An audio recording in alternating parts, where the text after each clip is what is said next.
Hello होमो sapiens, कैसे हो सब। तो अपन आज शुरू करेंगे माइटोकॉन्ड्रिया के बारे में।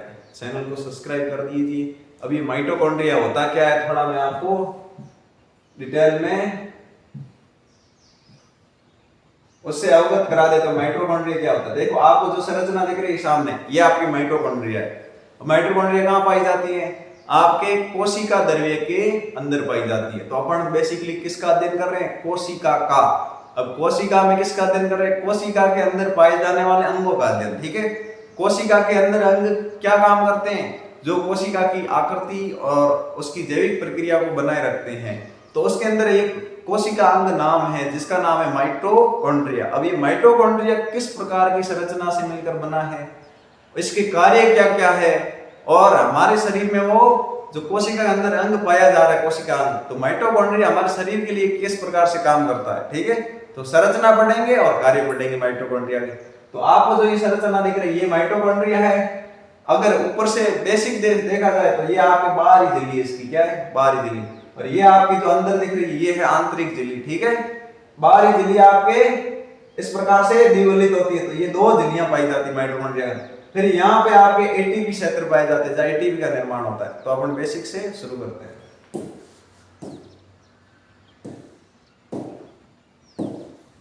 तो माइटोकॉन्ड्रिया ये आपका, जिसको हिंदी में आप क्या कहते हो? सूत्र कणिका। क्या कहते हो? सूत्र कणिका।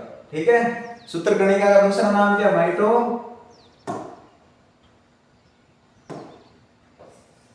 माइटोकॉन्ड्रिया।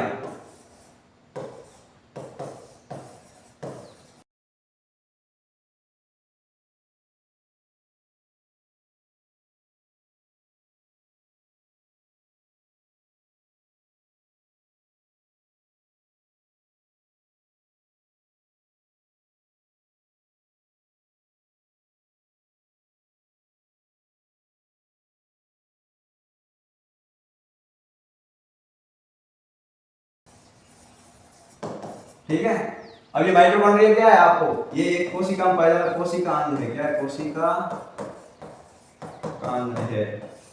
इसके बारे में अपन क्या पढ़ेंगे? पहले माइटोकॉन्ड्रिया क्या पढ़ेंगे? स्ट्रक्चर। क्या पढ़ेंगे?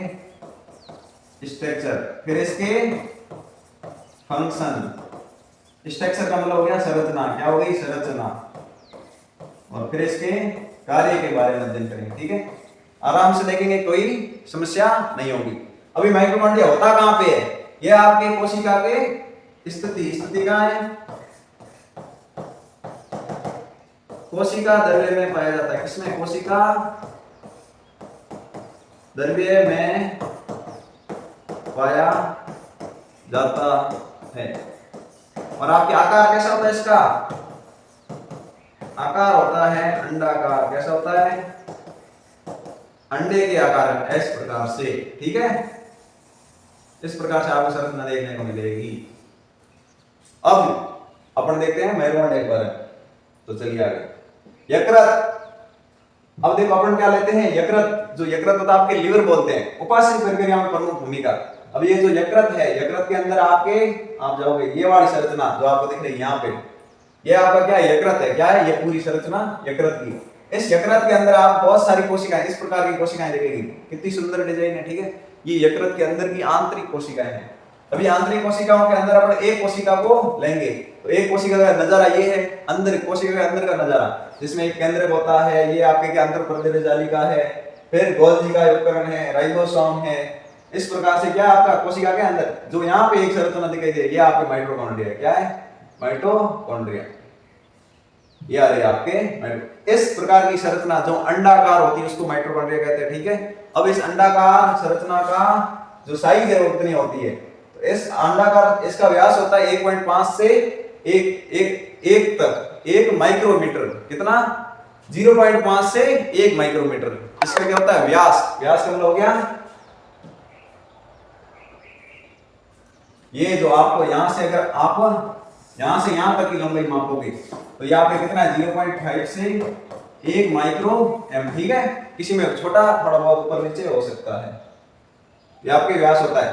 अब इसके अंदर क्या पाई जाती है? दो प्रकार की झिल्लियां पाई जाती है। ये आपके क्या? बाह्य संरचना। क्या है आपके? External structure. एक्सटर्नल स्ट्रक्चर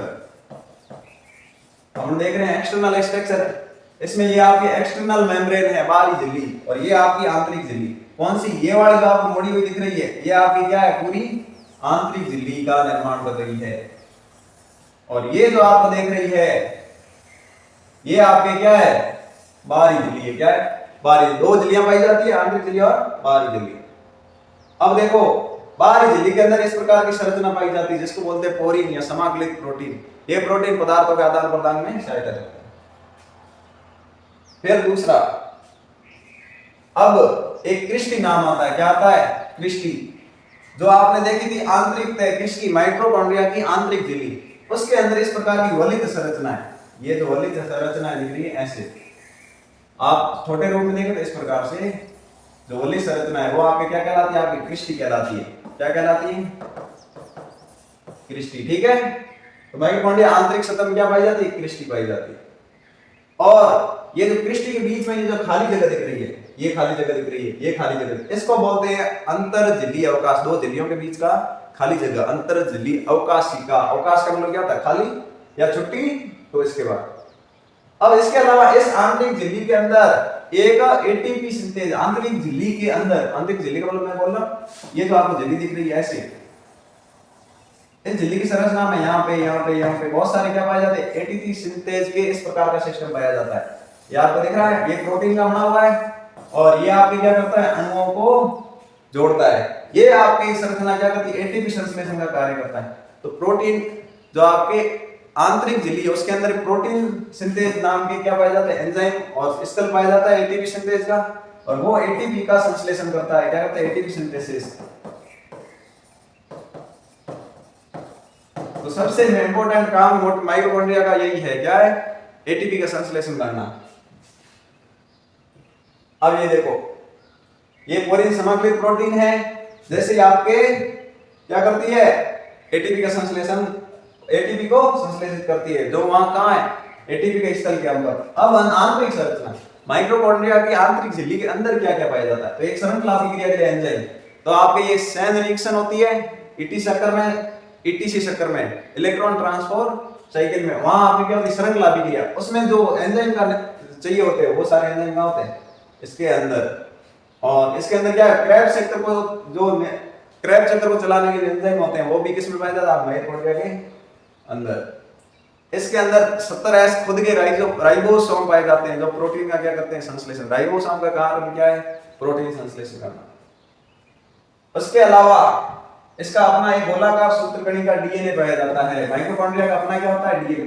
दो काम इंपॉर्टेंट है, एक तो डीएनए होता है इसका, और ये क्या करता है? एटीपी सिंथेसिस, एटीपी का संश्लेषण करता है। अब आ जाते हैं इसके लास्ट पे। ठीक है, सूत्रकणिका कैसी होती है आपकी? अंडाकार, ओव्यूल आकार की। कैसी? ओव्यूल शेप, ओव्यूल शेप की होती है। बाहरी और आंतरिक झिल्लियों से मिलकर बना है। दो झिल्लियां होती है, बाहरी और आंतरिक। क्रिस्टी आंतरिक झिल्ली की आंतरिक तह द्वारा निर्मित होती है। क्रिस्टी है जो आंतरिक झिल्ली की आंतरिक तह, ये मैं कह रहा हूं आंतरिक झिल्ली, इसकी अंदर वाली तह, ये वाली तह, इसको क्या बोलेंगे? क्रिस्टी बोलते हैं। क्या बोलते हैं? क्रिस्टी। ठीक है, तो याद रखना क्रिस्टी क्या होती है? आंतरिक झिल्ली की आंतरिक तह द्वारा निर्मित होती है।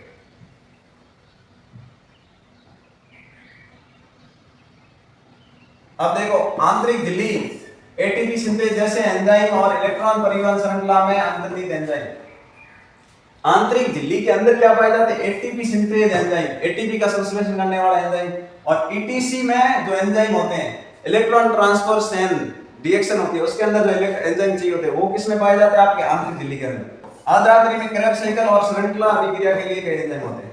अधात्री क्या है? अधात्री समझ लो, इसको मैट्रिक्स भी बोलते हैं। क्या बोलते हैं? मैट्रिक्स। अब ये मैट्रिक्स क्या होता है? जो माइटोकॉन्ड्रिया की संरचना है, आंतरिक झिल्ली, इस प्रकार की संरचना, ये आंतरिक झिल्ली हो गई। इसके अंदर जो द्रव पदार्थ पाया जाता है, द्रव्य पदार्थ, उसको बोलते हैं अधात्री। क्या बोलते हैं? अधात्री बोलते हैं। अब अधात्री में क्या पाया जाता है? आपके क्रेब साइकिल क्या पाया जाता है? क्रेब साइकिल और श्रृंखला एंजाइम, श्रृंखला अभिक्रिया के लिए एंजाइम पाए जाते हैं। तो किसके लिए? क्रेब साइकिल के लिए, और ईटीसी के लिए क्या पाए जाते हैं? एंजाइम। ठीक है, क्रेब साइकिल के लिए और ईटीसी के लिए एंजाइम बनते। इस प्रकार से आपका ये माइटोकॉन्ड्रिया क्या हो गया, खत्म। तो आपने मेरे हिसाब से एंजॉय किया होगा। देखो अपन पहले 3D डायग्राम क्यों देख रहे हैं, इसकी वजह है कि जो आपको ये नाम है, जैसे आंतरिक झिल्ली नाम आ गया, तो आप पता चले ना आंतरिक झिल्ली कहाँ पे है, आप ये भी पता चले चलो आंतरिक झिल्ली के अंदर हो रहा है, दूसरा पता चले क्रेब साइकिल या आधात्री है, तो ये भी पता चले जो माइटोकॉन्ड्रिया अंदर द्रव होता है वो आधात्री होता है, मैट्रिक्स बोलते हैं जिसे, इसलिए अपन 3D डायग्राम देख रहे हैं।